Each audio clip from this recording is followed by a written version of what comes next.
உருவாக்குவதற்காக உருவான மெக்காலே கல்வி முறை. அந்த கல்வி முறையில படிச்சுதான் ஒரு ஜெகதீஷ் சந்திர போஸ் பெரிய ஆய்வாளராக வந்தார். ரவீந்திரநாத் தாகூர் நோபல் பரிசு வாங்கினாரு. Sir C V Raman Nobel பரிசு வாங்கினாரு. கணித மேதை ராமானுஜம் மேல வந்தாரு.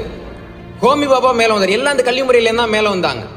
எப்படி ஒண்ணு மேல அந்த கல்வி முறையிலிருந்து அவர்கள் மேலே வருகிறார்கள் என்று பார்த்த பொழுது அது ஒரு காரணம் கண்டுபிடிச்சாரு.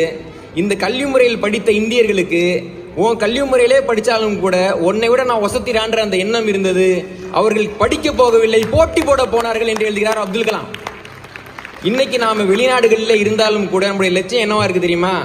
அவர்கள் தொடங்கக்கூடிய நிறுவனங்கள்ல வேலை பார்க்கறது, ஒரு நோபல் பரிசு வாங்கணும், ஒரு துறையில போட்டியிடணும், ஒரு துறையில் ஆங்கிலேயர்களுக்கு சமம்னு காட்டணும்ன்ற எண்ணம் நமக்கு இல்லை. அதன் காரணம் நம்மிடம் இருந்து தொலைந்து போன வரலாற்றை நாம் அறியாதது.